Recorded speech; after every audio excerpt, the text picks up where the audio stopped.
I'm Jack Schneider. I'm an assistant professor of education at the College of the Holy Cross. I'm a former high school teacher. I'm married to a high school teacher. I know a lot of teachers. And I'm here to support the bills that oppose the use of high-stakes tests for graduation. Sure. Yeah. I'm here to support the bills that oppose the use of high-stakes tests for graduation and for other measures as well. The first thing that I want to do is echo a point that was made earlier and that should be made repeatedly today, and that is that the chief predictor of student standardized test scores is family income, and not far behind that is parental educational attainment. And so if you are going to hold schools accountable for that, you are holding schools accountable for something that they are not in control of. And those who claim that testing is a civil right like to point to exceptions.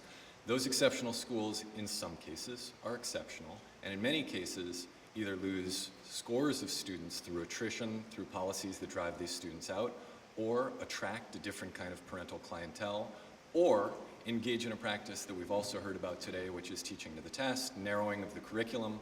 I invite all of you to go to some of Massachusetts's highest scoring schools on the MCAS that have traditionally low-scoring populations, and note the breadth of the curriculum there, and talk to some of the students, not only about their own experiences, but also about the experiences of students who left those schools.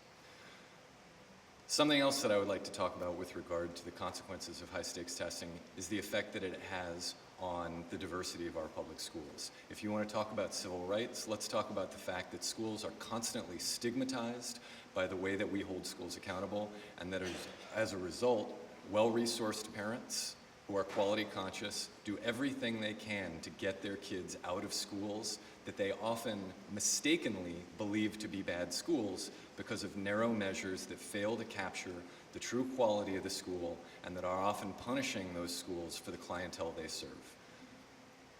Those who have those who have opposed the bills today have often talked about the need to continue testing primarily as a civil right, or they've presented us with a number of false choices, like we have to choose between standards or losing standards altogether. You can still have standards without having high-stakes testing.